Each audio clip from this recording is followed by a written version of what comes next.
Manchester United sucks. You know it, I know it. You're mad, I'm mad. But of course, as you've been used to here on the Scarlet Report, the spirit of this channel is that of continuous improvement, is that of looking ahead to better days as Manchester United fans, and that can only come, of course, from providing constructive criticism about what the team does on the pitch instead of just ranting about the performances. My mission, of course, as a YouTuber is to show you exactly what is happening on the pitch, show you the problems, and provide potential solutions to those problems. And so with that spirit, this video is not just an analysis of the Bournemouth game, but rather a much more holistic video where we're going to look at the Bournemouth game, but also the Newcastle game, but also we're going to look at other teams, namely Manchester City, Aston Villa, Leverkusen, and Dortmund, to see what are some of the things that we can learn from those teams who are doing well in their respective leagues this season. So without any further ado, let's analyze.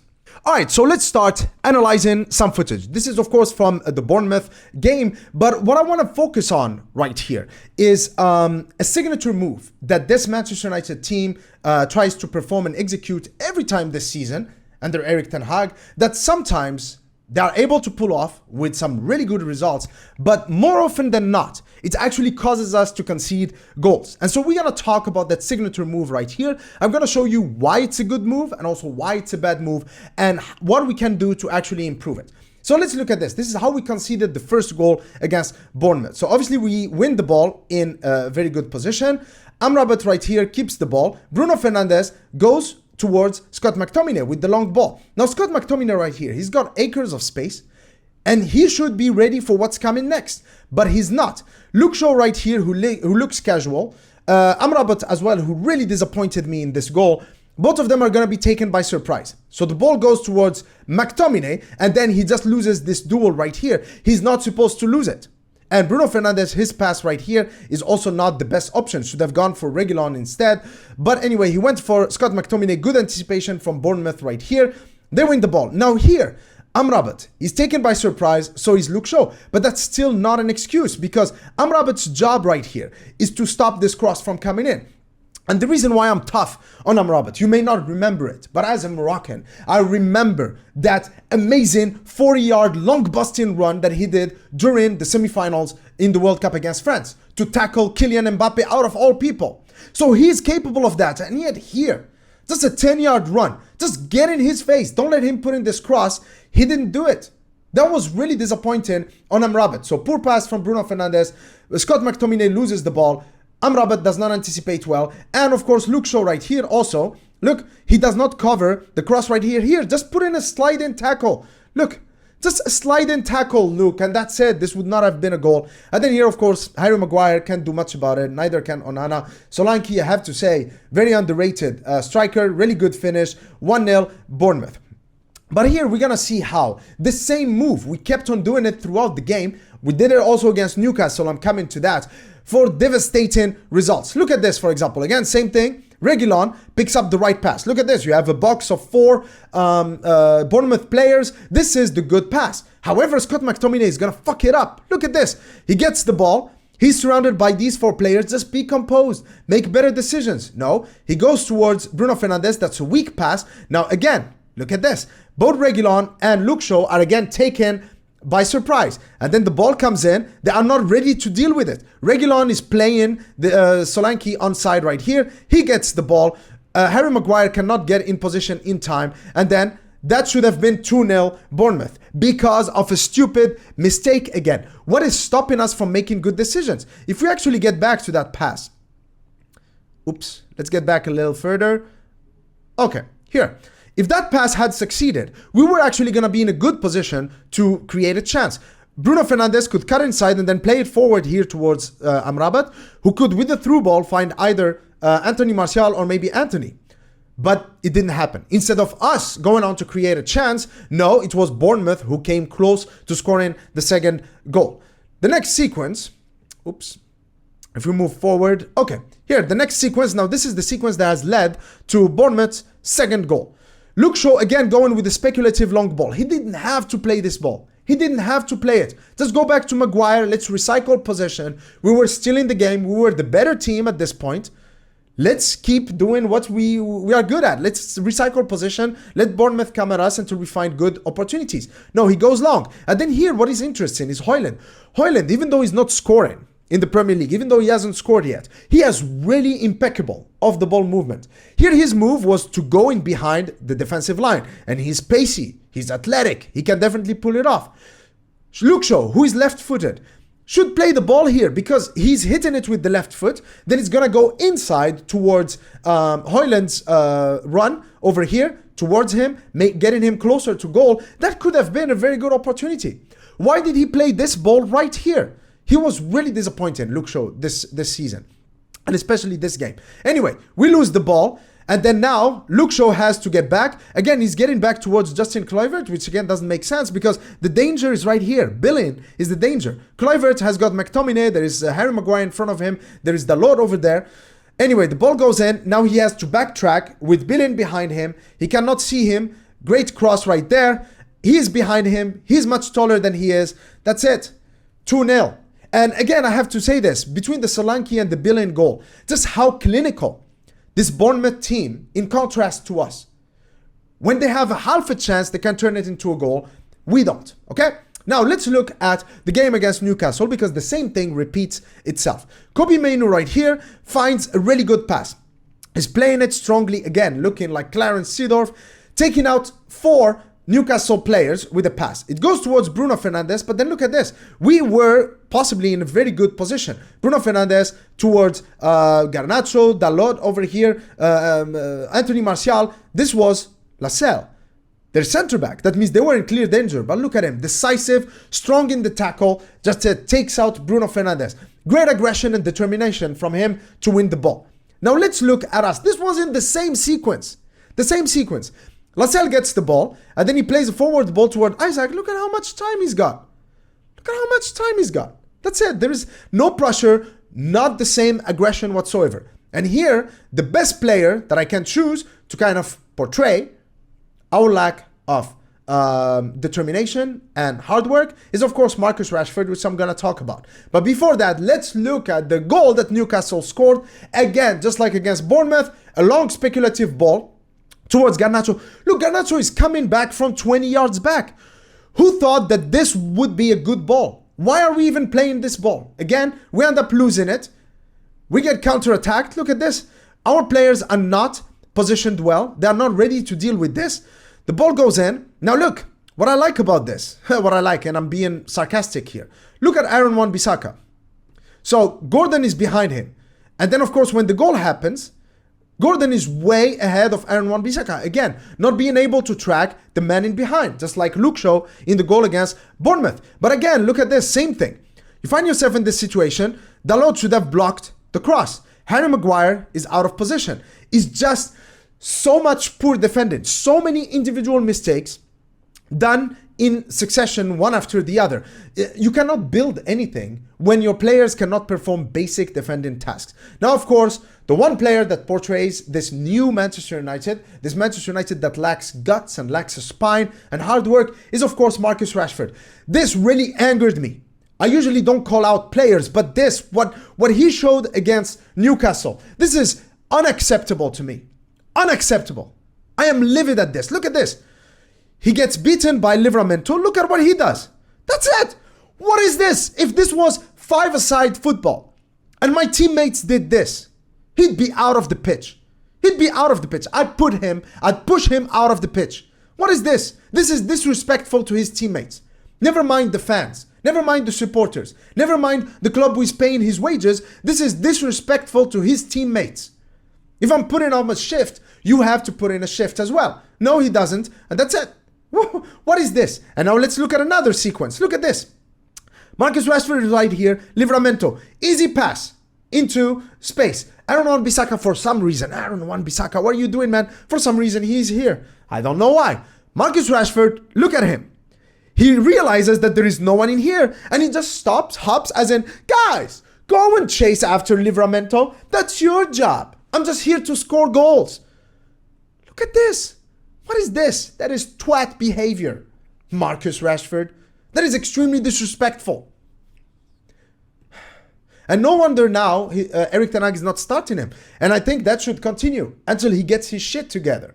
Now, of course, some of you might be tempted to say, well, Mr. Scarlet Report, if this isn't working, if us playing these line-breaking balls towards advanced playmakers, advanced midfielders, or deep lying forwards like Martial or Højlund, then maybe we should stop it. Maybe it's not working. Well, actually, no, because sometimes it does work. And here, let's look at when it does work. What does it mean for Manchester United? Before we move on and talk about our wastefulness in the attacking third, and also another Freudian slip, and also what we can learn from other teams, okay? So let's look at this sequence right here. Onana gets the ball, left foot pass, he's right-footed by the way, beautiful line-breaking pass towards Anthony Martial. Why this succeed is this.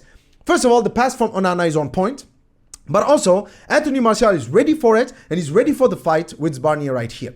Turns and then passes it towards Garnacho, and now we are in a very good situation.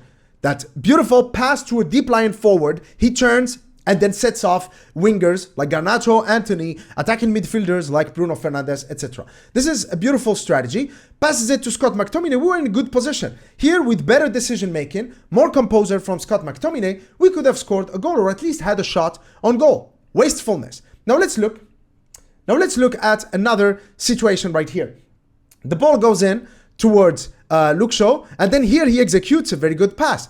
Now, the reason why this works is, of course, Luke Shaw, good pass, Anthony Martial coming in, but also Reguilon, who is the left back coming in inside, because he's moving in this area. If we get back a little bit, look at the right-sided centre back from Bournemouth. Look at what he does. He follows Martial, but then he stops in his track because he knows that one flick from Anthony Martial in the path of Reguilon could cause them trouble. So he steps off him, giving Martial the time. And then Martial goes wide towards the wide players. And then we end up being in a situation like this. I'm going to show you later how other teams, especially Dortmund and Aston Villa, handle these kind of situations to create chances. But Manchester United, for some reason, whenever we are in these situations, it's just the end of the sequence. We're not able to create anything. There's just not a lot of interesting, intricate movement happening in between the lines. We are very static. And I'm going to show you how Dortmund and Aston Villa do it much better than we do. But anyway, let's move on to the next sequence. Sequence right here towards Reguilon. And again, another example of how these line-breaking passes toward the deep line forward, can be quite devastating. Pass from Reguilon towards Anthony Martial, who is using his body to hold off the centre back, and Reguilon can go ahead. Now here, this really angered me when it happened. Such a poor choice. Here, play a through ball towards Bruno Fernandes. Look at this. That's it. Reguilon here, through ball towards Bruno Fernandes. Himself is saying this. Who is he playing it to? That would have been 1-1 United. All of these actions, all of these opportunities were in the first half. We could have gone into the dressing room leading 2 or 3-1. That would have been, that's it, the end of the game for us. We would have won this game. But no, we're just wasteful. Let's look at another example here. Harry Maguire, a player I cannot criticize. Great comeback for Harry Maguire. Can't fault him for anything. Again, he's being tough right here on the challenge on Solanke. Solanke, we get the ball. Luke Shaw towards Bruno Fernandes. Bruno Fernandes towards Reguilon. Again, playing with verticality in between the lines, surprising the opposition. We find ourselves in a very good position here. Garnacho, oh come on, how did he make this decision? Look at this. Anthony right here, that's it, that's the pass. This is the pass. That's it, that's the pass. And then Manchester United would be leading. But no, he goes towards Anthony Martial, and that's it. We squandered that opportunity. There's so many chances like that. And look here, again, just as I've praised Maguire with his tough challenge, you have to be proactive. You have to anticipate.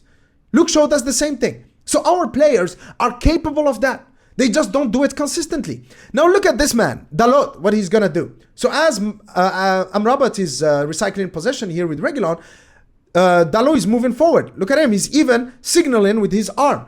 And of course, Amrabat is going to see that in a minute. And then what he does is what Amrabat is capable of. Beautiful long pass towards Dalot. And this sequence was amazing. But at the same time, it got me so mad. Look at what he does. Okay, 1-2 with Anthony. Anthony, for once, plays effective football. Diogo Dalot is so fast. He leaves these guys in his wake. And then, what are you doing, man? Just pass it to Højlund, man. Pass it to Højlund. What are you doing? What are you doing? And it's just, It's just so stupid that we are dropping points because of this. We're dropping points because of stupid decisions like these. That's it. That would have been Højlund's first Premier League goal. That would have been very good for us. A very good goal for us. No, didn't happen. Again, same thing. Go with Scott McTominay wide towards Garnacho. This is an example of how we are not creating enough variety in options when we are in and around the box. Now look at this. Garnacho again being explosive, quite good with his dribbling. And then we find ourselves in this position where he passes it here. But here's the thing. I don't fault Garnacho here. The players are not moving in a way to give him any options to receive the ball. Why are Reguilon, Martial and Anthony all here? One of them, most likely Anthony, Martial or Reguilon, should have been here. One of them should have been there. And that could have been another goal, another chance to score a goal from Manchester United. So yeah, really, really disappointing. Now let's look at what other teams do. Now this is from a game that I watched because I'm scouting some players. By the way, guys, just FYI, during Christmas, I'm not going to be working as much, so I'm going to have a little bit more time. So I'm going to be making more videos, and a lot of those videos are going to be centered around targets, players that we could target in the summer. So I am watching a lot of football right now, a lot of football from other leagues, other teams, to try to scout some potential talents. I watched this game because both Dortmund and especially Bayern Leverkusen do have a lot of interesting players that we could go for. This is a great example. 2 goals from this game where Dortmund are much better able to handle the situation we were in, the one that I showed you where we are in and around the box, but we cannot unlock the opposition defense. Look at what they've done. So here with the white player going towards the center. Now here, the importance of winning your duels. You have to win your duels. Wins the duel. This player gets the ball. He holds up the ball, but look, the player in the middle keeps going into the box. What he does here is that he takes Kusunu and Jonathan Tah with him, freeing this player who's going to be the goal scorer with him, and then passing to his path. And here you see again, strength, holding up play, being determined to keep the ball. That's very important, and that's something that our players are lacking, or at least they don't show it consistently. The player is through on goal, and then 1-0 for Dortmund. Now let's look at Leverkusen in the same game. This is how they scored. Long ball towards their impressive striker, Boniface, and then he goes towards Hoffman right here. Now here, one of the players that definitely we should be looking at, Florian Wirtz, moving towards the far post right there. His movement is excellent. Hoffman right here going towards Jeremy Frimpong. Look at Boniface. He makes a really good dummy run, which is a really potent weapon in the arsenal of any attacking player. He makes this dummy run. He's not going to get the ball from Frimpong, and that's not his objective. But what he's doing is that he's taking the Dortmund players with him. Now, because of Boniface's run, all of them are focused on this area, but none of them is focused here. Now, if you look at Florian Wirtz with his anticipation, is world class. Look at that. You see, much faster reaction than the Dortmund players, and then beautiful finish. Look at that, into the roof of the net. Beautiful goal. Again, smart movement and good execution from Frimpong with his pass choice. Actually, this is similar to the cross that Diogo Dalot did before Garnacho's scissor kick against Everton, slightly behind him so he can get back. But the reason why that was successful is because it was further away from the Everton players, so none of them could clear it away. Now let's look at another example. Whenever you are on the edge of the box, Manchester United sometimes, more often than not, fails to create anything. Like I said earlier, usually it means that it's the end of the sequence. Now here, let's look at Aston Villa, and this was against Manchester City. They were impressive against Manchester City, totally dominated Manchester City in every aspect. Douglas Luiz here came close to score a beautiful, beautiful goal. So as you can see here, he is on the edge of the box. The Manchester City players are pretty well positioned. Now look at Dean. Here, one thing is going to happen between these 4 players right here, Dean, Watkins, Ramsey, and Douglas Luiz, that is going to create an opportunity for Aston Villa. Here what's going to happen is this. Dean is going to play a pass between these 2 Manchester City players towards Watkins, who's going to play really fast towards Douglas Luiz, but the key player here is Ramsey with his movements. Look what he does. There you go. He's moving towards this area right here, taking John Stones with him. Now this affords Douglas Luiz a lot of space, and he has the time to curl a beautiful curler against the post. This could have been a beautiful goal. The only way you can create chances is by moving. Off the ball movement is extremely, extremely important. Let's look at another example from Aston Villa, who were really impressive this season. This was against Arsenal. Leon Bailey, a player who has improved a lot. He's not trying to dribble his way out of these three players. No, he passes it to Boubacar Kamara. Boubacar Kamara towards what is that, Ramsey, I think? And then in his path, passes it towards Bailey. He's just so effective and so efficient. Move the ball forward as efficiently as you can. But here what I like, again, just like the Boniface dummy run, Watkins is doing the same thing. He knows that he's not going to get the ball, but he's trying to pull this defensive backline of Arsenal closer towards this penalty area right here, towards this 6-yard box area right here, so that McGinn can have some space. Now look what happens, that Leon Bailey, who is really good dribbler, he's not trying to dribble pass, he's not trying to find a way to shoot, he's just trying to open up an angle so he can pass the ball to McGinn, and that's what he does because of Watkins. All of these are going deeper. It affords McGinn space here, and then Bailey finds him, he gets it on his left foot, turns, and then goal for Aston Villa. That's why they beat both Manchester City and Arsenal. Now, this is an example of Manchester City's attacking play that to me is really, really good. And it's something that we can learn from because it's just so simple. It looks simple, they make it look simple, but it's something that I believe we have the players to be able to execute this kind of play. Look at this. Foden is going to get the ball. Before he even gets it, Julian Alvarez is making a move into this space right here. Again, Julian Alvarez knows that he's not getting the ball. But by doing that, he's taking Kamara with him, therefore opening up this right-sided defensive midfielder zone. What Foden does, he's quite agile, very nimble, good dribbler. He goes past these two Aston Villa players, and then now Holland is going to make a move, and then easy through ball. That's it. It's so elegant, so simple. And I showed you that sequence with Reguilon and Bruno Fernandes. Just play it simple, a through ball into space, and then Erling Haaland straight through on goal. That could have been a goal. Beautiful space from Emi Martinez. Again, attacking play is a matter of off-the-ball movement. You have to be clinical. You have to make the right decisions, and you have to move constantly and in a smart way in order for you to be able to create these kind of opportunities. And that's something that Manchester United players simply do not do consistently this season.